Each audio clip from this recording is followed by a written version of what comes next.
मुंबई एक्वालाइन 3 में सिक्योरिटी पे उठे सवाल। फायर क्रैकर्स भरा बैग बिना चेक किए मेट्रो लाइन में गया। मुंबई मेट्रो लाइन 3 एक्वालाइन पर एक शॉकिंग सिक्योरिटी लैप सामने आया है। एक स्टिंग ऑपरेशन में जर्नलिस्ट और फोटो जर्नलिस्ट ने फायर क्रैकर्स भरा बैग बिना चेक के सीएसएमटी से चर्च गेट तक ले गए। मेटल डिटेक्टर और स्कैनर सब फेल हो गए। नेटिजन्स ने कहा अगर फायर क्रैकर्स निकल गए तो आरडीएक्स भी निकल सकता है। माही खान ने एमएनएस की धमकी के बाद माफी मांगी। मुंबई मेरी जान जय महाराष्ट्र। एयर इंडिया फ्लाइट के मराठी रिमार्क वाले वायरल झगड़े के बाद इन्फ्लुएंसर माही खान ने अपोलॉजी वीडियो रिलीज किया। उन्होंने कहा उनका मकसद किसी भाषा या कल्चर का अपमान करना नहीं था। एमएनएस से माफी मांगते हुए कहा मैं मुंबई को अपना घर मानता हूँ, मराठी और सब कल्चर्स का रिस्पेक्ट करता हूँ। जय महाराष्ट्र। छठ पूजा के बाद दादर बीच पर बीएमसी की सफाई अभियान। 27-28 अक्टूबर के छठ पूजा सेलिब्रेशन के बाद बीएमसी ने दादर, चौपाटी और दूसरे बीच एरियाज पर सफाई अभियान चालू किया। वर्कर्स ने निर्मला और ऑफरिंग साफ किया ताकि समंदर और सराउंडिंग्स पॉल्यूटेड ना हो। सोशल मीडिया पे वीडियोस वायरल हुए जहां लोगों ने बीएमसी की टीम की तारीफ की है। अमरनाथ एसी लोकल में टेक्निकल ग्लिच, कल्याण स्टेशन पर रुकी train 30 minute delay. Central railway के अमरनाथ से आई एक एसी लोकल ट्रेन में प्रेशर ड्रॉप हुआ जिससे ट्रेन कल्याण स्टेशन पर अटक गई। इस वजह से मॉर्निंग रश आवर में 6 से ज़्यादा ट्रेन डिले हुई और पैसेंजर्स को परेशानी का सामना करना पड़ा। स्टाफ ने इश्यूज फिक्स कर दिया पर मुसाफिरों ने गुस्सा जताया। राज ठाकरे की एमएनएस का सत्याचा मोर्चा। 1 नवंबर को ईसीआई के खिलाफ रैली। एमएनएस ने इलेक्शन कमीशन के खिलाफ 1 नवंबर को मुंबई में सत्याचा मोर्चा रैली अनाउंस की। पार्टी ने टीजर रिलीज करके कहा 96 लाख बोगस वोटर्स लिस्ट से हटाओ। राज ठाकरे ने चेतावनी दी इलेक्शन तब तक नहीं होंगे जब तक वोटर लिस्ट साफ नहीं होती। अपोजिशन पार्टीज ने भी सपोर्ट दिखाया। Byculla cable stayed flyover 805 crore का मेगा प्रोजेक्ट साउथ मुंबई के लिए। मुंबई में ट्रैफिक रिलीफ लाने वाला बाइकला केबल स्टेट फ्लाईओवर बन रहा है जो 805 करोड़ का प्रोजेक्ट है। ये लाल बाग और मझगांव के बीच जाम कम करेगा और ईस्टर्न फ्रीवे को जेजे फ्लाईओवर से कनेक्ट करेगा। ये साउथ मुंबई का सबसे बड़ा मॉडर्न इंजीनियरिंग अपग्रेड माना जा रहा है। साइक्लोन मंथा ने कर्नाटका और आंध्रा को हिलाया। 65 train cancel, heavy rains alert. Bay of Bengal के साइक्लोन मोंथा अब आंध्रा और कर्नाटका की तरफ बढ़ रहा है। आईएमडी के मुताबिक काकीनाडा कोस्ट पर लैंडफॉल होने पर 100 किलोमीटर पर आवर की हवा चलेगी। कर्नाटका में 65 ट्रेन कैंसिल हुई। बेंगलुरु और विशाखापट्टनम एयरपोर्ट्स पे फ्लाइट डिले हुई हैं। कोस्टल डिस्ट्रिक्ट में येलो अलर्ट जारी है। ग्वालियर में सिंगर अदनान समी पर धोखे का केस दर्ज हुआ। कोर्ट ने पुलिस से रिपोर्ट मांगी। ग्वालियर की एक औरत लवन्या सक्सेना ने अदनान समी पर फ्रॉड का इल्ज़ाम लगाया है। उनका कहना है कि 2022 में म्यूजिकल प्रोग्राम के लिए एग्रीमेंट हुआ था पर प्रॉमिस पूरा नहीं हुआ। अब केस कोर्ट में है और पुलिस से रिपोर्ट मांगी गई है। सिंगर ने अभी तक कोई कमेंट नहीं दिया है। ओपन एआई के इंडियन यूजर्स के लिए ऑफर चैट जीपीटी गो 1 साल तक बिल्कुल free. AI company open AI ने इंडिया यूजर्स के लिए बड़ी खुशखबरी दी है। 4 नवंबर से साइन अप करने वाले यूजर्स को चैट जीपीटी गो सब्सक्रिप्शन 1 साल के लिए फ्री मिलेगा। ये लिमिटेड टाइम प्रमोशनल ऑफर है जिससे एआई यूज और एक्सेसिबिलिटी बढ़ने का एम है। पाकिस्तान के लाहौर दुनिया का सबसे पॉल्यूटेड शहर बना। AQI 500 cross, high alert.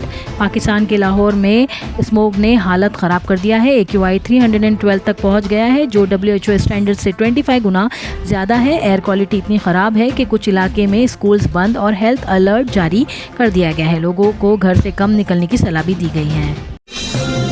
PM Modi ने दी रन फॉर यूनिटी में शामिल होने की अपील।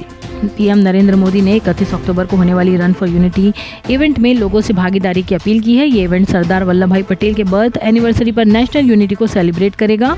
पीएम ने कहा एक भारत श्रेष्ठ भारत के लिए हर नागरिक का योगदान जरूरी है। आदित्य ठाकरे का बीएमसी इलेक्शन पर दावा, वोटर लिस्ट में हुआ है घपला। शिवसेना यूबीटी लीडर आदित्य ठाकरे ने कहा कि बीएमसी इलेक्शन के वोटर लिस्ट में मैसिव इरेगुलरिटीज हुई हैं। उनके मुताबिक कई असली वोटर्स के नाम गायब हैं और फेक एंट्रीज बढ़ गई हैं। पार्टी ने इलेक्शन कमीशन को कंप्लेंट देने का प्लान भी बनाया है। केटीआर का कांग्रेस पर अटैक, मुस्लिम्स को सिर्फ वोट बैंक समझती है कांग्रेस। बीआरएस लीडर केटी रामाराव ने हैदराबाद में रैली करते हुए कांग्रेस पर निशाना साधते हुए कहा कांग्रेस सिर्फ इलेक्शन के टाइम मुस्लिम्स को याद करती है।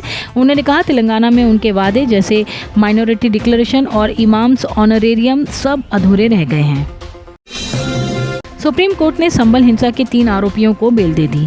सुप्रीम कोर्ट ने दानिश, फैजान और नाजिर को बेल दे दी है, जो 2024 के संभल राइट्स केस में गिरफ्तार हुए थे। कोर्ट ने कहा कि चार्जशीट फाइल हो चुकी है और सबूत अवेलेबल नहीं, तो अब उन्हें जेल में रखने की ज़रूरत नहीं है।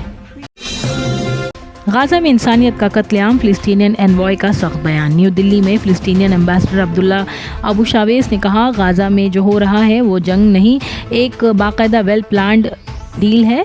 उन्होंने कहा, फिलिस्तीनियंस को अपनी ही ज़मीन पर अजनबी बना दिया गया है और दुनिया अब भी खामोश है। अब अल्कोहल वाले रूम फ्रेशनर का ज़माना गया, अब वक्त है असली खुशबू चुनने का। बखूर, एक अरेबिक ट्रेडिशनल फ्रेग्रेंस जो सुकून के साथ खुशबू का एहसास दिलाए। घर का माहौल हो या इबादत का मकाम, खोजाती का बखूर महकाए हर खासो आम। गल्फ के बाद अब इंडिया में भी खोजाती ने लॉन्च किए हैं 10 नए फ्रेग्रेंसेस।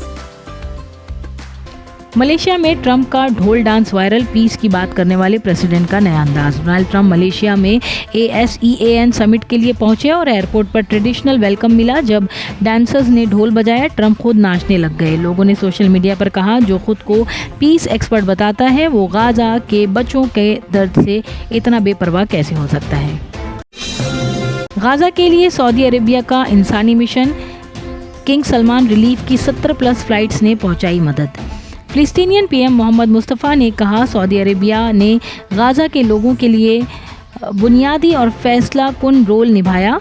किंग सलमान रिलीफ ने 70 से ज़्यादा रिलीफ फ्लाइट्स भेजी, जिसमें फूड और मेडिसिन थी। किंग सलमान और क्राउन प्रिंस ने पर्सनल डोनेशन देकर पब्लिक एड कैंपेन भी स्टार्ट की।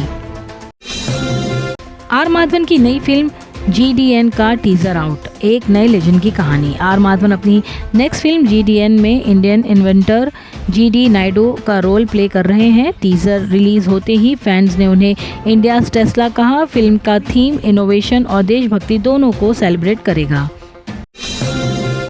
जय भानुशाली और माही विजय ने 15 साल बाद अलग होने का फैसला किया। टीवी कपल जय और माही ने 15 साल की शादी के बाद सेपरेशन का डिसीजन लिया है। रिपोर्ट्स के मुताबिक दोनों अपनी बेटी तारा के लिए को पेरेंटिंग करेंगे। फैंस ने उन्हें स्ट्रेंथ और पॉजिटिविटी का मैसेज भेजा है। राखी सावंत का उर्वशी रौटेला पर फनी अटैक, मेरा कंपेयर शकीरा से करो, उर्वशी से नहीं। राखी सावंत ने अपने नए सॉन्ग ज़रूरत के लॉन्च पर कहा, मैं रियल हूँ, उर्वशी जैसी फेक नहीं। उन्होंने अपने 70 करोड़ के ज्वेलरी सेट का दिखावा भी किया और कहा, मैं बॉलीवुड की शकीरा हूँ। मलाइका अरोरा का मुंबई की बारिश पर मज़ाहिया रिएक्शन वायरल हुआ। एक्ट्रेस मलाइका अरोरा ने अपने इंस्टाग्राम पर मीम पोस्ट किया, मैं उस टीचर को ढूंढ रही हूँ जिन्होंने बोला था मॉनसून सिर्फ 4 महीने का होता है। फैंस ने कमेंट किया, मलाइका का ह्यूमर भी फुल ग्लैमरस है। एशियन यूथ गेम्स 2025 में इंडिया का डबल गोल्ड, कबड्डी में बॉयज़ और गर्ल्स ने बजाया डंका। बहरीन में होने वाले एशियन यूथ गेम्स में इंडिया ने कबड्डी के 2 इवेंट्स जीत लिए। गर्ल्स टीम ने ईरान को 75-21 से और बॉयज़ टीम ने पाकिस्तान को 35-32 से हराकर गोल्ड जीता। PV सिंधु का 2025 सीजन से ब्रेक इंजरी से रिकवरी पर फोकस करेगी। बैडमिंटन स्टार PV सिंधु ने फुट इंजरी के चलते पूरे 2025 BWF सीजन से विड्रॉ कर लिया। उन्होंने फैंस को कहा है, मैं और मजबूत होकर वापस आऊंगी। फिजियोस के मुताबिक उन्हें 6 से 8 महीने का रेस्ट चाहिए। ICC ने Women's World Cup 2025 semifinal announce किया। अंपायर का ऐलान है कि England versus South Africa semifinal 29 अक्टूबर को गुवाहाटी में होगा। अलाइस शेरिडन और Jacqueline Williams on field umpire रहेंगी। ICC ने कहा, वुमेन ऑफिशियल्स का ग्लोबल रिप्रेजेंटेशन बढ़ रहा है। बंगाल क्रिकेटर काजी जुनैद बने पहले injury replacement player in Ranji trophy. Eden Gardens के रणजी मैच में संदीप चटर्जी के इंजर्ड होने के बाद काजी जुनैद को फील्ड पर उतारा गया है। ये पहली बार हुआ है जब किसी प्लेयर को ऑफिशियली इंजरी रिप्लेसमेंट डिक्लेयर किया गया है।